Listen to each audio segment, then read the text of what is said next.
Hi, this is trainer speaker education advisor Himanshu Garg और आप सबका स्वागत करता हूँ। आज के एपिसोड में हम जानेंगे कि ऑप्टिकल इंस्ट्रूमेंट्स क्या होते हैं, कितने तरीके से होते हैं और कैसे काम करते हैं। चलिए समझते हैं सब स्टेप बाय स्टेप। तो अगर हम बात करें ऑप्टिकल इंस्ट्रूमेंट्स के बारे में,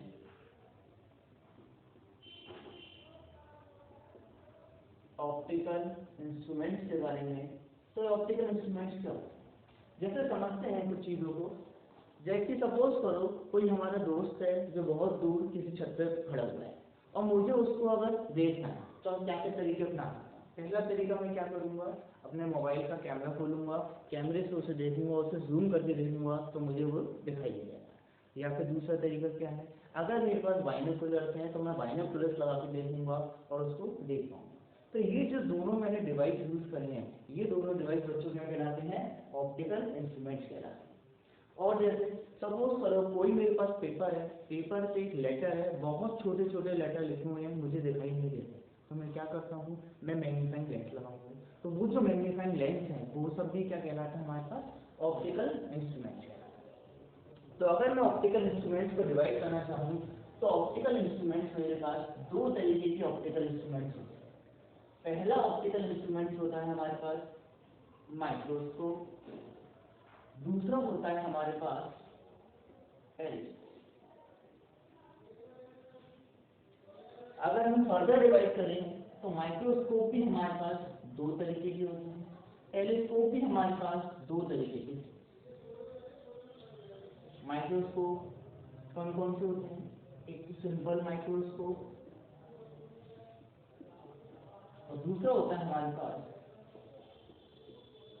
कंपाउंड माइक्रोस्कोप। अगर मैं बात करता हूँ टेलीस्कोप की तो ये भी दो तरीके के टेलीस्कोप होते हैं। पहला होता है हमारे पास एस्ट्रोनॉमिकल टेलीस्कोप, दूसरा होता है हमारे पास टेरेस्ट्रियल टेलीस्कोप।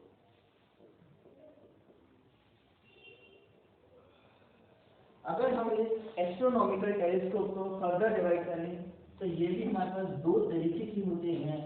पहला होता है हमारे पास रिफ्लेक्टिंग टाइप, दूसरा होता है हमारे पास refracting type.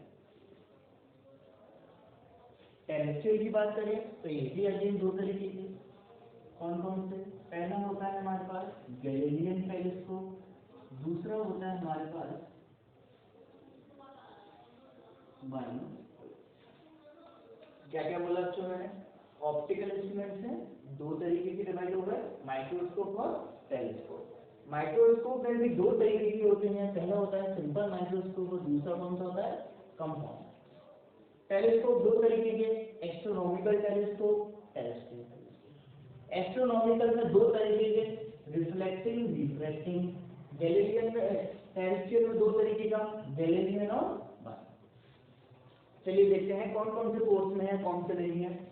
Simple microscope course में है, कंपाउंड माइक्रोस्कोप कोर्स में है, टेरेस्ट्रियल हमारा पूरा कोर्स में है, मतलब एस्ट्रोनॉमिकल हमारा पूरा ये सब कोर्स में है, टेरेस्ट्रियल भी कोर्स में है।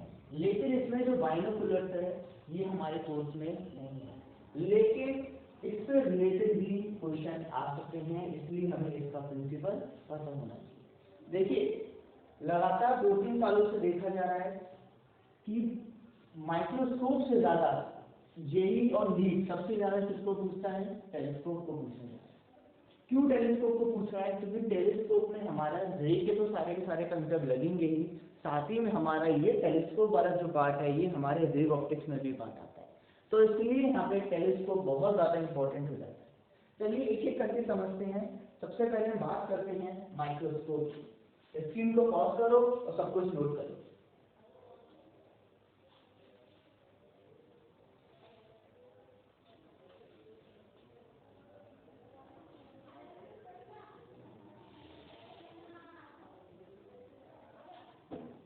देखिए अगर हम बात करते हैं माइक्रोस्कोप की तो पहले समझते हैं कि आखिर माइक्रोस्कोप होता क्या है। जैसे सपोज करो मैं इस पेन को देख रहा हूँ, तो इस पेन से मेरी आंखों पे विजुअल एंगल बनता है। कैसे समझते हैं, जैसे कि यहाँ पर हमारे पास कोई एक ऑब्जेक्ट है, ठीक। यहाँ पर सपोज करो हमारे पास आई है, हम इस ऑब्जेक्ट को देख रहे हैं, ये हमारे पास कोई, तो आई से एक तो ऑब्जेक्ट के बिल्कुल बिलो से रे आएगी और एक बिल्कुल इसके अपर पॉइंट से, ये हमारे पास कोई भी ऑब्जेक्ट, इससे हमारा एंगल सपोज करो कितना बनता है, थीटा। माइक्रोस्कोप क्या करता है, इसी ऑब्जेक्ट को बड़ा कर देता है, या तो ऑब्जेक्ट पास में बड़ा होगा या ऑब्जेक्ट दूर बड़ा होगा। जैसे कि ऑब्जेक्ट सपोज करो बड़ा करा, हमने यहाँ पे कोई ना कोई इंस्ट्रूमेंट लगाया, और कौन सा इंस्ट्रूमेंट लगाया हमने यहाँ पे, माइक्रोस्कोप लगाया। इस ऑब्जेक्ट की जो इमेज है वो हमारे पास बड़ी हो गई है। अब देखते हैं जरा एंगल, अब एंगल हमारे पास ये है, यानी कि पहले से हमारा एंगल आंखों पे जो बनने वाला एंगल है वो क्या हो चुका है, इंक्रीज हो चुका है। मान लिया हमने इसको थीटा बनाया, सपोज करो और बड़ी हमने इमेज करी, एंगल हमारे पास थोड़ा सा और बड़ा होगा। तो माइक्रोस्कोप क्या करता है, बेसिकली जो हमारी आंखों पे बनने वाला एंगल है उस एंगल को हम लोग क्या बोलते हैं, विजुअल एंगल है, उसको क्या करता है, बड़ा करता है।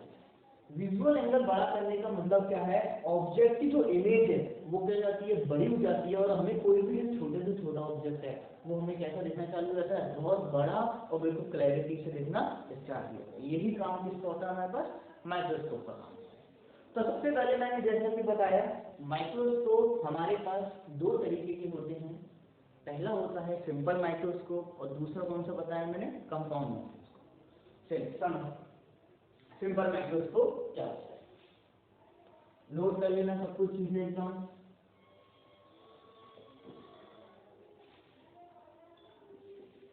सिंपल माइक्रोस्कोप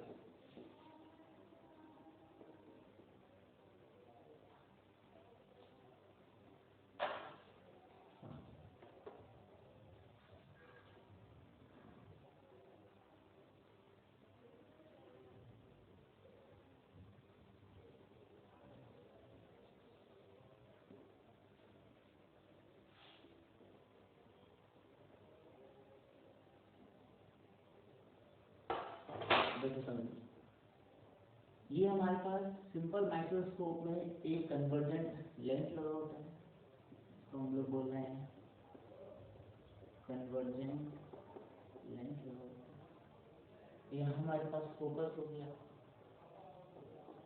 ये कोई सपोज कोई एक ऑब्जेक्ट है,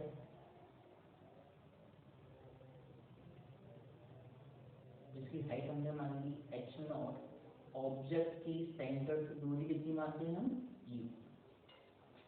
ठीक, क्या होता है, एक तो हमारे पास ऑब्जेक्ट से रे बिल्कुल सेंटर से पास करती है और उसको हम फर्दर आगे बढ़ करेंगे, मतलब आगे तक बढ़ा लेंगे उसको। ठीक, एक ऑब्जेक्ट है हमारे बिल्कुल पैरेलल में प्रिंसिपल एक्सिस के रे जाती है। सबसे पहले हम क्या करेंगे यहाँ पे अपनी, क्योंकि इंडिया है और इंडिया में सब जुगाड़ चलती है, तो पहले ही हम इमेज बनाएंगे ताकि हमारा डायग्राम सही हो। और हम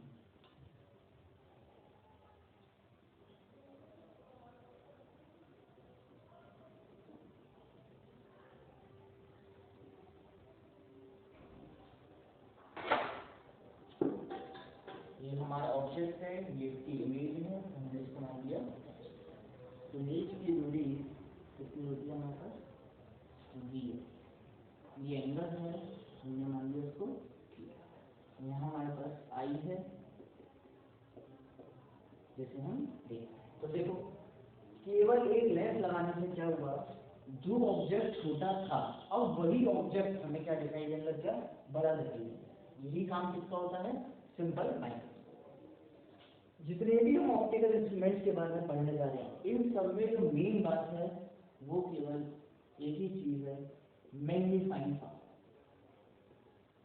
चाहे हम सिंपल माइक्रोस्कोप की बात करें, चाहे हम कंपाउंड माइक्रोस्कोप की बात करें, टेलीस्कोप की बात करें, सब में हम एक ही चीज को पढ़ने वाले हैं, मैग्नीफाइंग पावर। समझते हैं मैग्नीफाइंग पावर क्या होता है। मैग्नीफाइंग पावर होता है visual angle subtended bye instrument upon visual angle subtended bye unaided.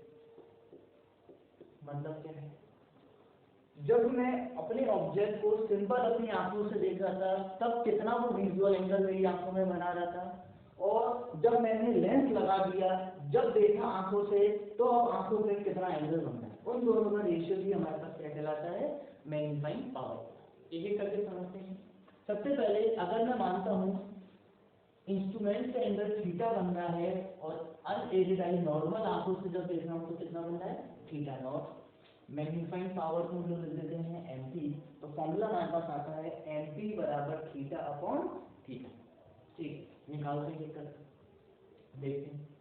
सबसे पहले बिल्कुल नॉर्मल आंखों से, ये हमारा ऑब्जेक्ट था जिसकी हाइट h0 थी, नॉर्मल आंखों से हमने देखा,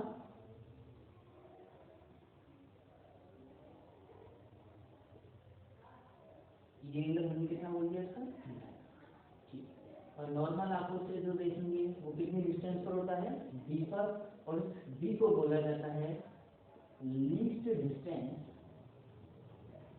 और डिस्टिंक्ट विड्थ।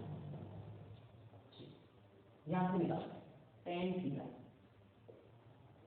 क्या होता है, tan theta perpendicular upon base, तो क्या आएगा h0 अपॉन, लेकिन यहाँ पे जितने भी आंखों पे एंगल बनते हैं ये सब क्या होते हैं, बहुत छोटे।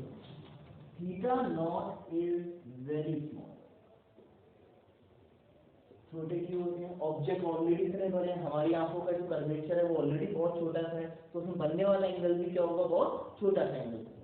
तो theta naught is very small, जब भी एंगल बहुत छोटा होता है तो tan थीटा नॉट को हम लिख सकते हैं क्या, थीटा, तो हम इसको क्या लिखते हैं कि थीटा नॉट बराबर क्या आएगा, h0 बाई d।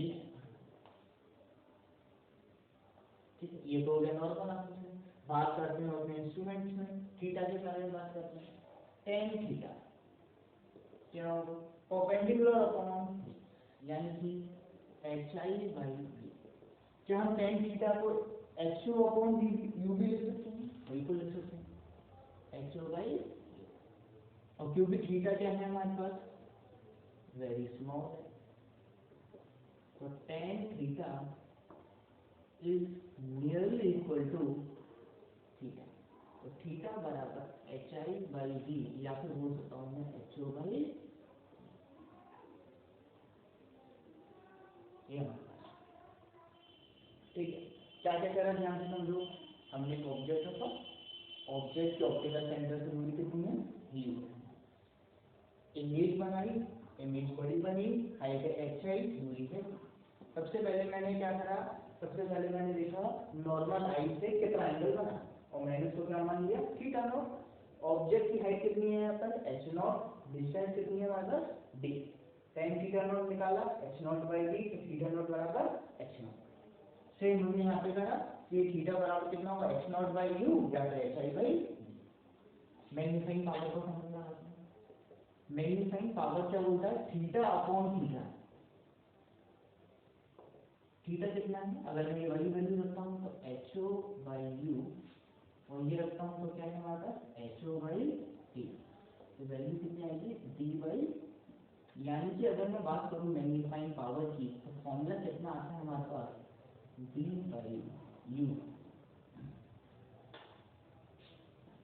क्लियर है यहाँ तक सब बातें, स्क्रीन में पॉज करो और सब चीजें बिल्कुल नोट करना स्टार्ट। ठीक, आगे समझते हैं और चीज। हमारे पास मैग्नीफाइंग पावर आ चुका है d अपॉन u। यहाँ पे हमारे पास दो केसेस बनते हैं, क्या क्या केसेस बनते हैं समझते हैं।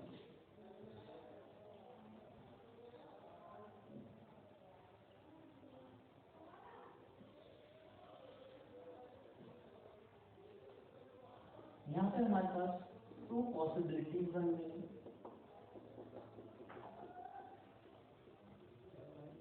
पहली पॉसिबिलिटी हमारे पास क्या बन रही है, when image is form at infinity, हमारी इमेज कहाँ पर फॉर्म हो, इंफिनिटी पर फॉर्म, क्योंकि हमने इसमें एक लेंस यूज किया था और मैं जानता हूँ लेंस में कोई इमेज इंफिनिटी पर कब बनती है, जब हमारा ऑब्जेक्ट किस पर रखा होता है, फोकस पे। तो हम क्या लिख सकते हैं यहाँ पे, कि अगर u बराबर फोकस पे, ऑब्जेक्ट हमारा अगर फोकस पे रखा हो तो जो इमेज बनती है वो कहाँ पे बनती है, उसकी इंफिनिटी पे बनती है। सिंपल सा मैग्नीफाइंग पावर का जो भी फॉर्मूला था d, u की जगह क्या लगा देंगे हम, तो फॉर्मूला हमारे पास आ जाएगा कितना, d बाई। केस 2 क्या है, when image is formed at least distance of distinct region, कहाँ पे बने, लीस्ट डिस्टेंस पे बने। ठीक है, देखते हैं, ये हमारा डायग्राम था कुछ इस तरीके का, ये ऑब्जेक्ट था, उसकी इमेज हमारी ऐसे बनी थी, इमेज की दूरी थी v, ऑब्जेक्ट की दूरी थी, रे सारी सारी इधर थी। हमें पता है जहां पर हमारी काम की रेस जाती है, जिस भी डायरेक्शन में हमारी काम की रेस जाती है वो डायरेक्शन क्या ली जाती है, और हमारी जितनी भी काम की रेस है ऑब्जेक्ट से देखो ऐसे गई, ऐसे गई, इससे भी हमारी ऐसे गई, सारी की सारी रे इस साइड जा रही है, तो ये डायरेक्शन कैसी है, पॉजिटिव, और ये डायरेक्शन कैसी है, नेगेटिव। तो v यहाँ पर हम कैसे लिए जाएगा, नेगेटिव, u कैसे लिए जाएगा, यहाँ पे नेगेटिव लिए जाएगा, देखते हैं v नेगेटिव लिया जाएगा, तो v, और कहाँ पे बन रही है हमारे फाइनल इमेज, लीस्ट डिस्टेंस का मतलब क्या होता है, d, तो v बराबर क्या लिख सकता हूँ मैं, माइनस का d, u बराबर क्या लिख सकता हूँ मैं, माइनस का d, नेगेटिव लिया जाएगा माइनस का d। ठीक है, फॉर्मूला लगाते हैं, लेंस का फॉर्मूला हमारे पास पता है क्या होता है, 1/v माइनस 1/u बराबर 1/, एक एक करके रखेंगे।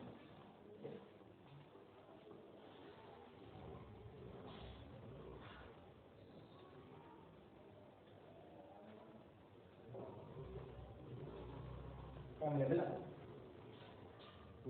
1/, माइनस का d माइनस 1/, माइनस का u बराबर 1/, इसको धीरे धीरे, तो 1/u बराबर 1/f प्लस 1/d, एलसीएम मिलेगा एफ डी और डी प्लस, तो यहाँ पे u की वैल्यू आ गई हमारे पास F D upon D plus, magnifying power का हमने फॉर्मूला निकाला था डी बाई यू, तो डी बाई यू का फॉर्मूला एफ डी और डी प्लस, डी से डी कैंसिल, इसको दोनों के नीचे अलग अलग कर दो, D by F plus F by ये कैंसिल 1 आ जाएगा, तो यहाँ पर हमारे पास मैग्नीफाइंग पावर का फॉर्मूला कितना आ गया, 1 प्लस डी बाई,